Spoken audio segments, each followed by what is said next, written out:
I've got you now. Have you got me? Yep. Sorted. Problem solved. Oh my God. How did you do that? I have absolutely no friggin' idea, to be honest. I pressed Don't ask questions. and it started working. Hey. I believe it's magic. That's pretty much how it started working when I saw your face too. I was like, magic! So Let's call it technomancy and be done with it. technomancy. I like that. Technomancy.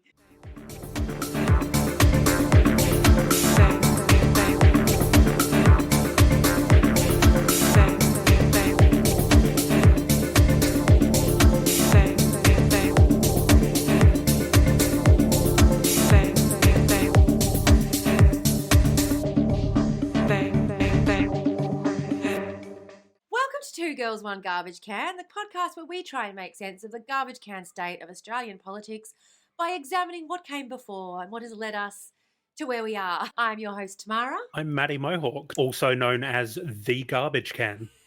You are not the garbage can. You are the girls. You are the girls. The political system is the garbage can. We are the girls, and we are discussing the garbage can state of the political system.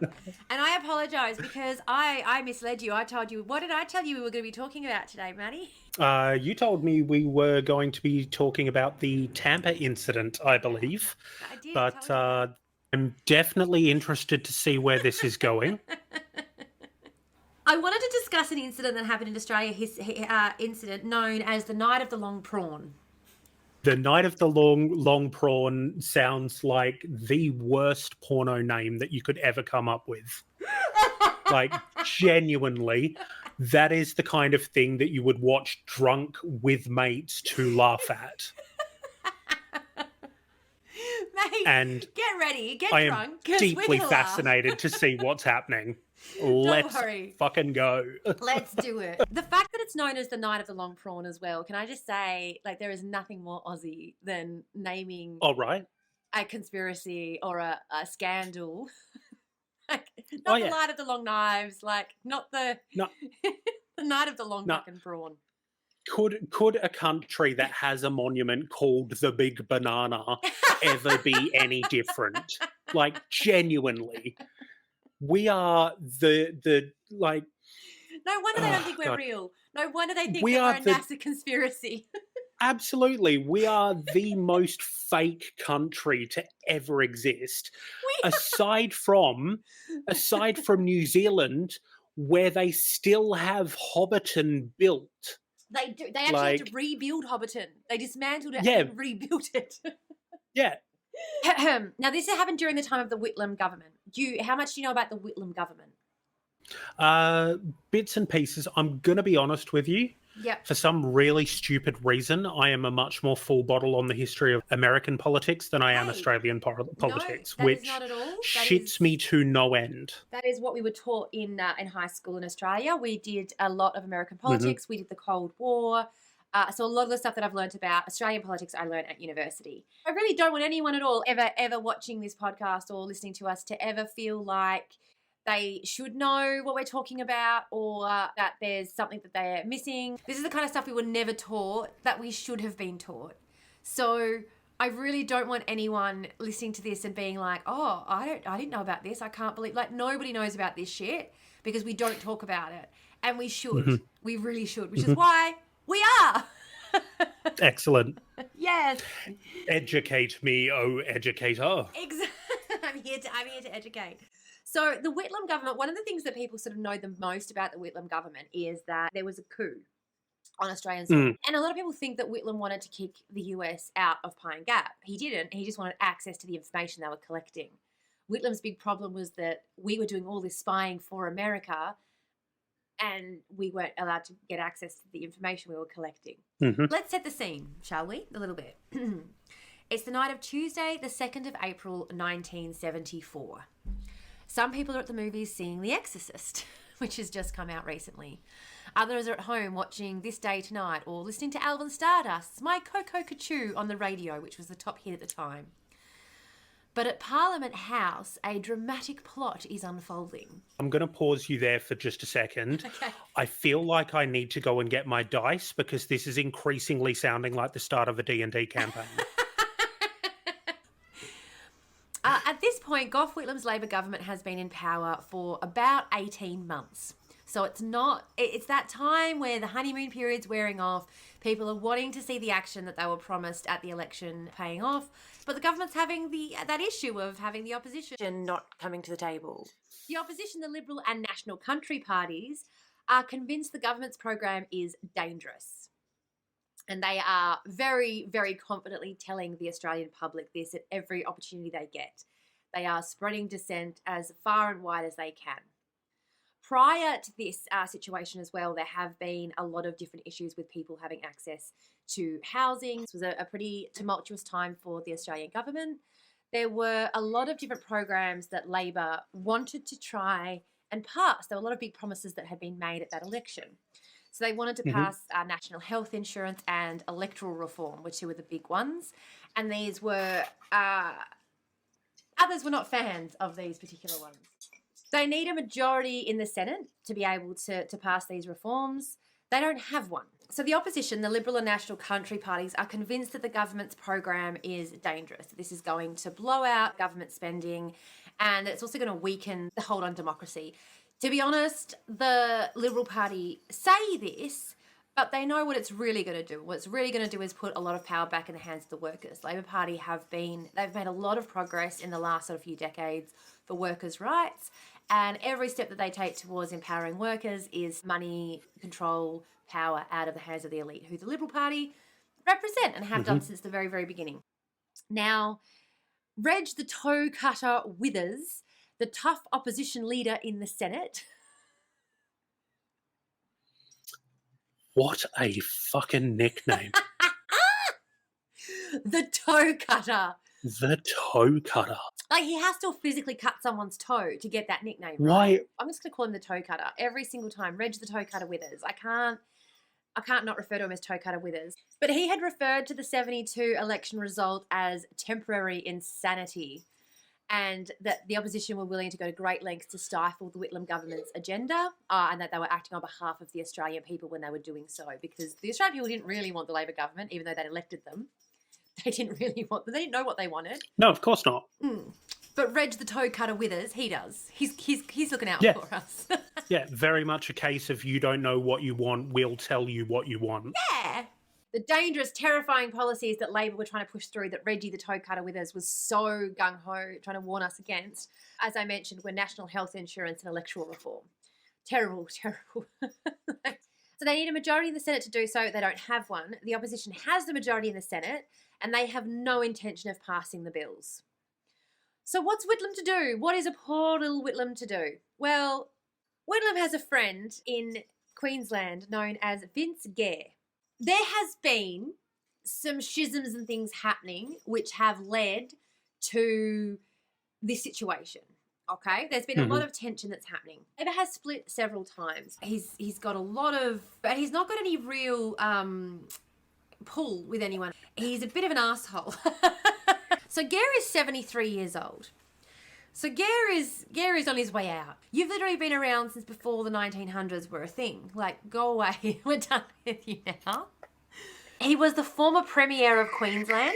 He had been in the Labor Party during the divisive split over communism in the 50s and had stayed with the Labor Party despite being one of the more progressive members. So he was sort of already on the back foot with a lot of his colleagues. He was already halfway out the door before the DLP split happened. The DLP breakaway had been a thorn in Labor's side ever since, and he was its long-time leader. And so Whitlam decides, let's not tolerate him anymore. He's recently been removed as the leader of the DLP, and when they removed him as leader of the DLP, Gare is reported as having announced, well, fuck this, you can all go to buggery. I hope we never change. Yeah. Like, That is what is remembered of this man being removed from leadership is, well, fuck this, they can all go to buggery. Yeah.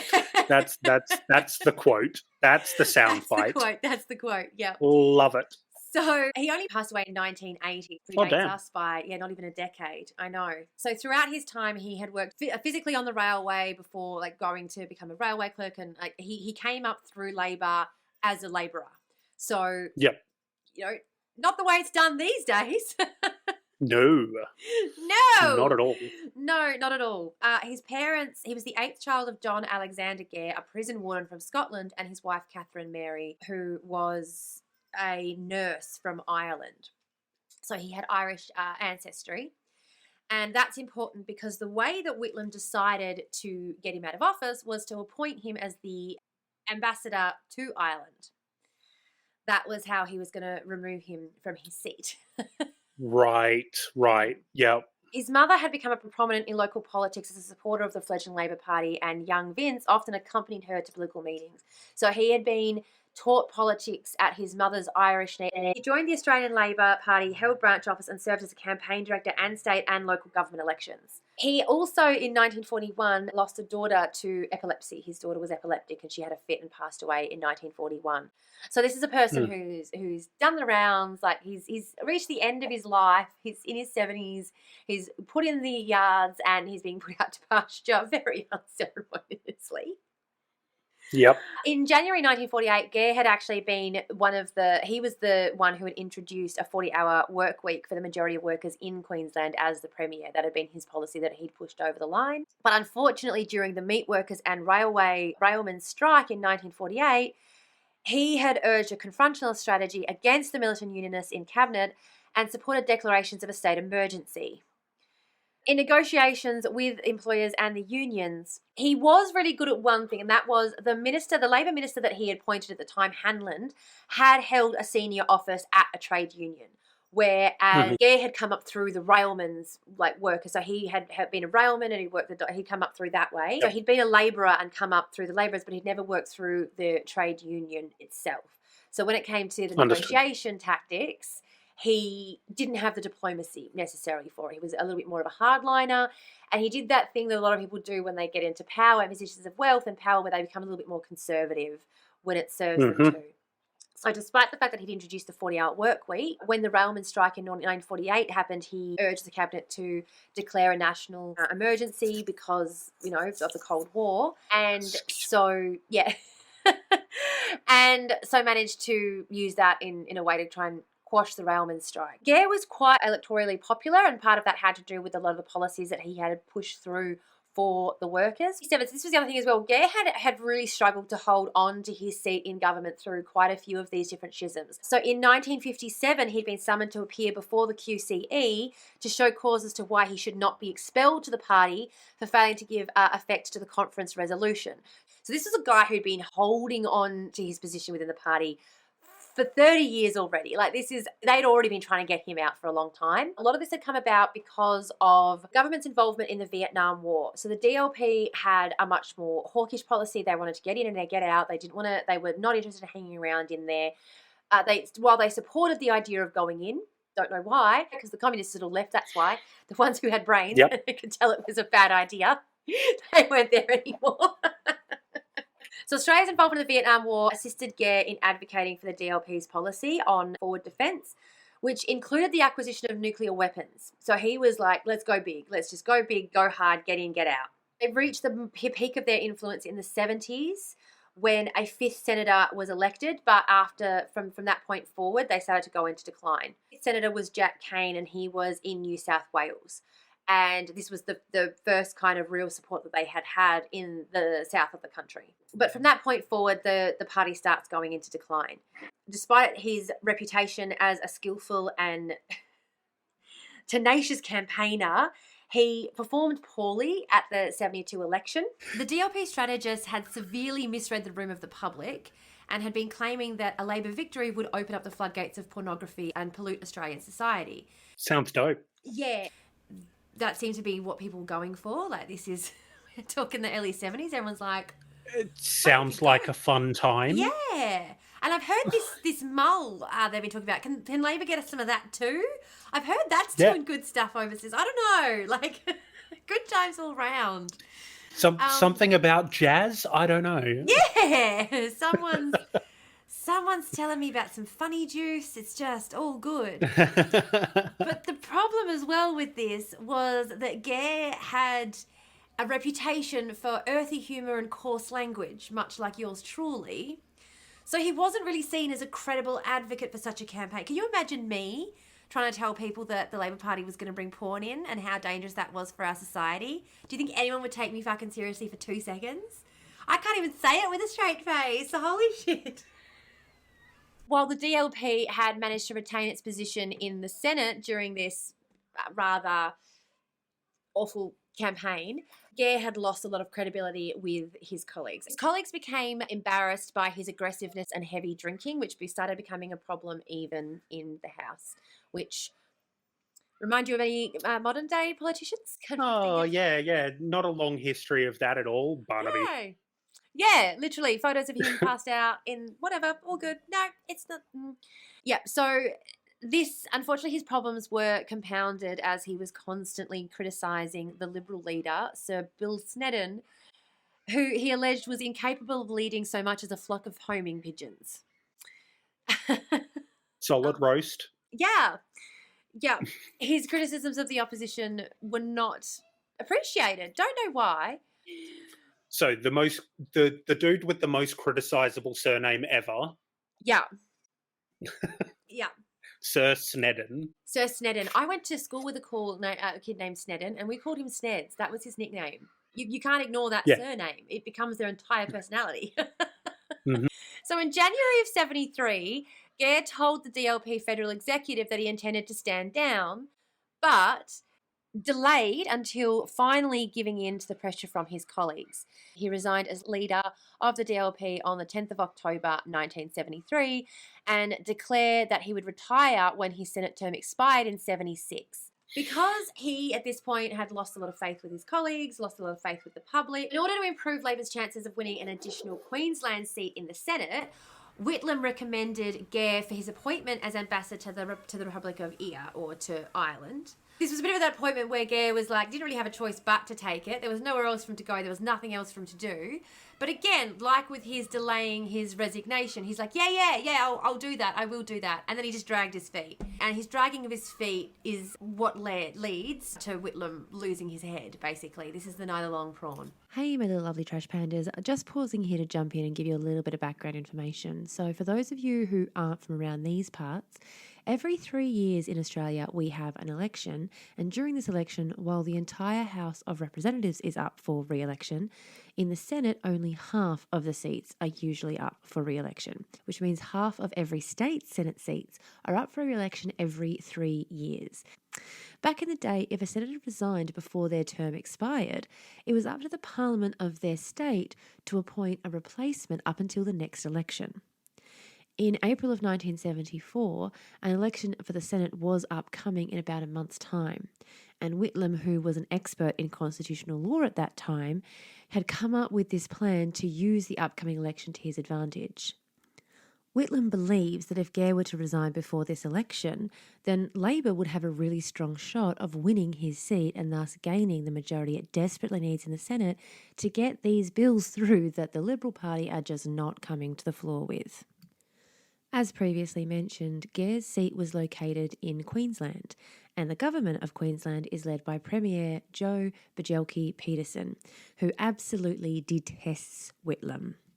Bjelke-Petersen gets wind of this upcoming Gare appointment, figures what Whitlam's plan is, and springs into action to get the whole thing completely blown out of the water. Thus begins the night of the long prawn. Bjelke-Petersen is hoping that he can delay Gare's resignation until after he has had the Premier write the writs for the upcoming federal election. This will lead to 5 seats being up for election in the Senate and not the 6 that Whitlam is hoping for. Bjelke-Petersen, as Premier, gets to control the timing of the paperwork. So if all goes according to his plan, he will be able to appoint a new senator in Gare's place, one who is just as hostile to Whitlam and Labor as he is. There's just one issue. They have to prevent Gare from resigning before Queensland's governor can issue the writs. So we flash forward to Tuesday evening and the stage is set. Enter Senator Ron Mounsell. Mounsell is a National Country Party member and, like Gare, he's a Queenslander. Bjelke Petersen has told him to distract Gare from going to the President of the Senate's office to submit his resignation. And Mounsell is hoping that he's going to end up with Gare's job if he fulfills Bjelke Petersen's request. Because he wants his job, he has agreed to Mounsell. I've forgotten how to pronounce it now. We've been off topic too long. So Mounsell's been tapped on the shoulder by Petersen to distract Gare so that Gare can't go resign. He's doing it with whiskey and prawns. Yep. Meanwhile, in Brisbane, Petersen is pushing a complex administrative process through quickly and secretly. It isn't usually something that gets rushed, so it's quite difficult to do. Back in Canberra, everything is going to plan as far as Whitlam's concerned. But then a spanner in the works. The division bells go off. There's a vote in the Senate chamber. And with the numbers so finely balanced, everyone's needed. Gare could take this opportunity to resign. Mounsell decides to chaperone Gare in and out of the chamber. The two men leave Mounsell's office and go to the chamber to vote. Mounsell never leads Gare's side. Labor senators are totally unaware of what's happening, and as far as Whitlam knows, his plan is working perfectly. But it's not over yet, and they've all just taken their foot off the brake going, yeah, he'll get onto it eventually. Like, we know he dawdles, but eventually he'll go and resign. Like, it's not like someone's stalking him, making sure he doesn't, right? So in Brisbane, Petersen's actually tearing his hair out. Like he's the only one who's, well, Mounsell's aware, but Mounsell's sitting back having prawns and beer, whiskey. He knows as long as he sits and has a good time and possibly gets Gale completely fucked off of his face. Yeah, sorry, completely fucked off his face. His job well done. Petersen is the only one who's aware that there is a ticking clock. In order to get the writs official, they need to be affixed with the governor's official seal. The seal is inside a safe at Government House, and there's only one person with a key, and he's at home in Sandgate. The Premier, who's lost all patience, demands that they send a cab to Sandgate for the key. He's trying to keep a lid on this thing, so he doesn't want to let everybody know how much he's panicking. But he's fucking panicking. So in the first ever Ubering, just send an Uber for the fucking dress moment, he sends an Uber for the fucking key. Finally, at 1:20 a.m. on Wednesday, the 3rd of April, an exhausted Petersen tells his parliament that the deed is done. The writs have been issued for 5 Senate positions. Down south, in the chilly darkness of an autumn Canberra night, Gare and Mounsell pack up and leave Parliament House at 3 a.m. The plan has succeeded. Gare's resignation has been delayed and he's none the wiser. There will only be 5 Senate positions up for election and Whitlam won't get his way. Wow. Or will he? Whitlam's plan may have been foiled, but he's got an ace up his sleeve. The Senate has blocked legislation often enough to warrant a double dissolution, which means that he can double the amount of seats that will be up for grabs, and this will also include Gare's. Now, we know how the double dissolution went down. We know how that ends. On the 1st of April 1974, an embittered Gare was appointed ambassador by his erstwhile political enemies and was expelled from the DLP. Jesus. So they were like, you're fired. Congratulations on your new job. You're fired. We got you away, this Karen. sweet retirement, President. It's a job in a whole other country. Now fuck off. Fuck off. We don't want you here. Buy your own plane ticket, by the way. Out, Janiqua. Yeah, buy your own fucking plane ticket. Sort yourself out. Oh, God almighty. So. Wow. Yeah. Anyone who wants to say that these guys aren't fucking toddlers too, like the guys who are running our political offices. Right. Yeah. Fucking toddlers, the whole lot of them. My God. God almighty, I know. The ensuing storm of protest provided a pretext for the coalition and the DLP to try and block supply in the Senate. Whitlam then countered this by obtaining a double dissolution. At the polls on the 18th of May, the government was returned and all 4 remaining DLP senators were defeated. During all of this political furore, while all this was going on, Gare left on the 2nd of May to take up his appointment, which proved to be an unmitigated disaster. The feisty ex-senator was very ill-suited to diplomacy. He refused officials' advice, antagonised the Department of Foreign Affairs, the Irish Department of Foreign Affairs, and fellow heads of state. He addressed the British ambassador as "you old bugger." His inappropriate behaviour led to the resignation of many female members of staff. Oy. Yeah. Nothing sus. He persisted in making public comments on Australian domestic politics all constantly while in the media in Ireland. Everyone's like, you're fucking in Ireland, fuck off and shut up. And he would not shut the fuck up. The coalition was finally provoked when he repeated his criticisms of Snedden. Andrew Peacock, Minister for Foreign Affairs in the new Malcolm Fraser administration, recalled him on the 21st of January 76. In an angry response, he rhetorically asked if this was the thanks that he got for having kept the Liberals in power. Holy shit. This guy sounds like simultaneously the best and worst person to have a beer with.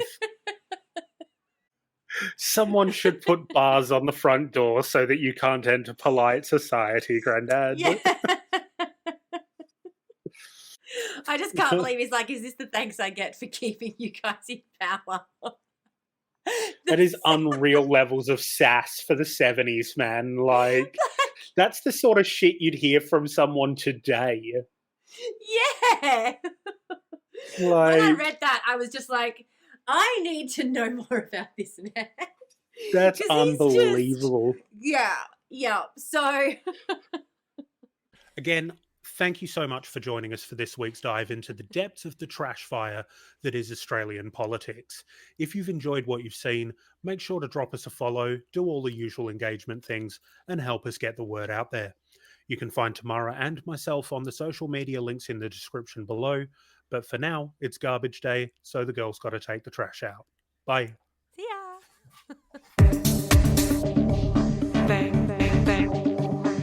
So I keep forgetting that the months are sometimes important because I'm like, it was a little while later he actually did stand down, but he was like, yeah, I'm going to stand down, and then he just fucking took his sweet ass time about it.